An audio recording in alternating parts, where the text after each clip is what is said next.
আসসালামু আলাইকুম। Start edu চ্যানেলে আপনাদেরকে স্বাগতম।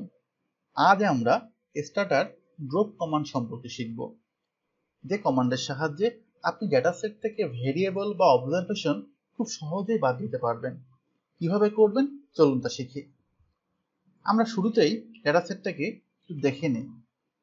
দেখুন, আমরা এখানে দেখতে পাচ্ছি আমাদের এক্সট্রা নামে একটা ভেরিয়েবল আছে। আমরা এই ভেরিয়েবলটাকে ডিলিট করে দিতে যাচ্ছি। এজন্য যে কমান্ডটি ইউজ করতে হবে, ড্রপ লিখে এক্সট্রা। আমরা এখানে একসাথে একাধিক ভেরিয়েবল ড্রপ করে দিতে পারি। আমরা শুধু এক্সট্রা ভেরিয়েবলটি ড্রপ করে দিব। আমরা যদি ইন্টার দেই, দেখুন আমাদের ডেটা সেট থেকে এক্সট্রা ভেরিয়েবলটি ডিলিট হয়ে গেছে।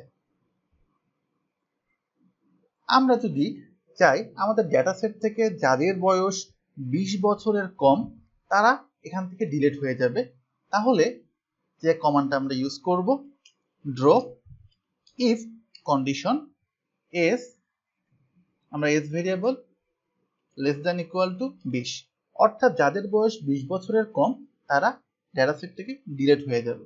আমরা যদি ইন্টার দেই, দেখুন আমরা এখন ব্রাউজ করে দেখি আমাদের ডেটা সেট, দেখুন 20 এর নিচে কোনো অবজারভেশন আমাদের ডেটা সেটে নেই। আমাদের দুইটি রেসপন্ডেন্ট ডিলিট হয়ে গেছে। আমরা মিসিং ভ্যালু কিভাবে ডিলিট করব তাও দেখব।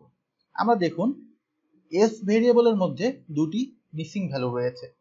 এজন্য আমরা যে কমান্ডটি ইউজ করব, drop if S double equal dot.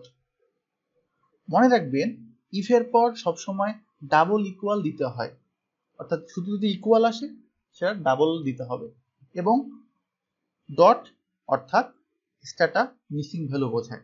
আমরা যদি ইন্টার দেই, দেখুন আমরা এখন ডেটা সেট থেকে ব্রাউজ করে দেখি, দেখতে পাচ্ছি আমাদের ডেটা সেটে মিসিং ভ্যালুগুলো নেই।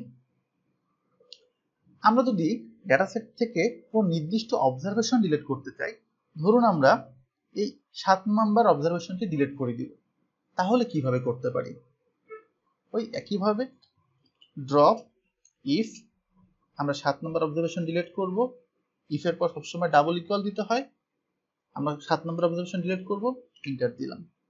দেখুন একটা অবজারভেশন ডিলিট হয়ে গেছে। আমরা যদি ব্রাউজ করে দেখি, দেখুন 7 নাম্বার অবজারভেশনটি ডিলিট হয়ে গেছে। এভাবেই খুব সহজেই আমরা ডেটা সেট থেকে ভেরিয়েবল অথবা অবজারভেশন ডিলিট করতে পারি।